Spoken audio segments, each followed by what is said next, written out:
Hello guys, Radhe Radhe. कर्म से बड़ा न्यायाधीश कोई नहीं। कर्म जब न्याय करता है तो ऐसा न्याय करता है कि वे सबको दिखाई देता है, समझ आता है। आज आप भले ही पद, प्रतिष्ठा, बल, जन समूह, सत्ता, ताकत, किसी के भी नशे में कुछ भी करते हैं, आपको लगता है कि आपने जो कह दिया सो कह दिया, जो कर दिया वो पत्थर की लकीर हो गई, वह ब्रह्म वाक्य हो गया। पर ऐसा नहीं है। आज जो लोग आपका साथ दे रहे हैं, वह इसलिए दे रहे हैं कि आप किसी पद पर हैं, और कल जब आपका ये पद, प्रतिष्ठा, सत्ता हाथ से जाएगी और आप मृत्यु के दरवाजे पर खड़े होंगे, उस समय ना जनसमूह, न बल, न पैसा, न पद, न प्रतिष्ठा, कोई आपका साथ नहीं देगा। वहां सिर्फ आपके कर्म आपका साथ देंगे।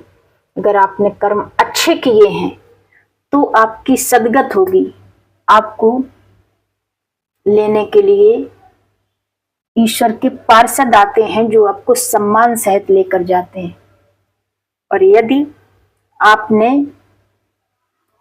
कुकर्म किए हैं तो आपको यम के दूत लेने आते हैं और वह आपको मारते, पीटते, घसीटते हुए लेकर जाते हैं।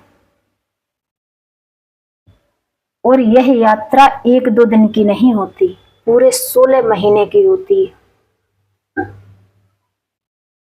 उस यात्रा में इतना कष्ट, इतना दर्द है, जितना आप दूसरों को देंगे उससे 1000 गुना। यह तो सिर्फ उस जगह पहुंचने के लिए है। उसके बाद वहां जब पहुंचते हैं तो वहां पर आपका लेखा जोखा, जो कर्म छोटे बड़े सब हिसाब लगाए जाते हैं। इसके बाद उनकी सजा और आपका अगला जन्म तय होता है।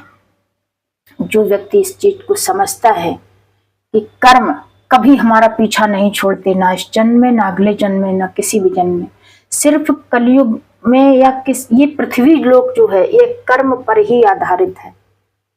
कर्म प्रधान विश्व रच राखा, जो जस करे सो तस फल चाखा। इसलिए कर्म बहुत सोच समझ कर करने चाहिए। आज आपको समझ नहीं आ रहा है, लेकिन कल मृत्यु के दरवाजे पर जब होंगे तब सब समझ जाएगा।